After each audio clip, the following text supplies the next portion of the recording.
food lovers! In this video, I am going to share a recipe that I got inspired from my friend's mom. It was really good, so credit to her. And I thought of recreating it at my kitchen, and I'm proud to say that it turned out really delicious.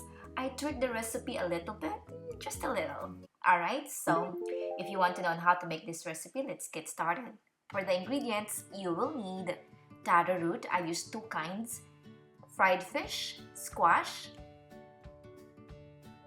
eggplant, string beans or sitaw, okra, tomato, water spinach or kangkong, green onions, ginger crushed, lemongrass, salt and chicken cube. Those are the ingredients. Now, let's start by preparing the fish. First off, I asked my butcher to clean the fish for me. Then when I got home, I rinsed it and using a knife, cut the fish diagonally, just like so.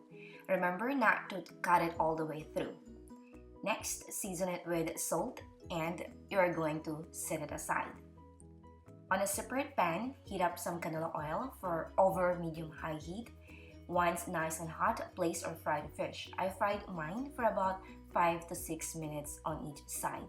Once it's done, then set it aside. Right, we're going to bring some water to a boil. Once it started boiling, you're going to add in ginger, the bottom white part of spring onions, and lemongrass.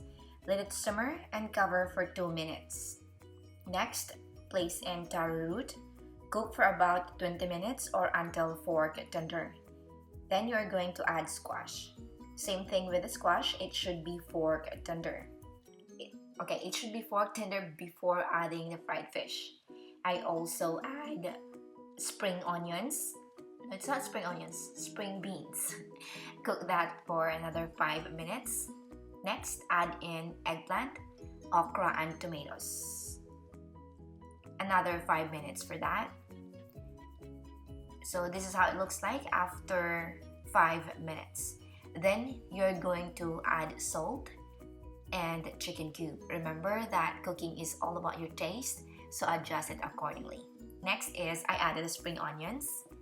And lastly, you're going to add kangkong or the water spinach. Just like so. And then you're going to cover that for just a minute with the heat on. Okay? Then after a minute, you're going to turn off the heat and it's ready to serve. And this is how it looks like. Alright, so there you have it. Utan Bisaya recipe, or in English, Visayan vegetable soup. Thank you for watching.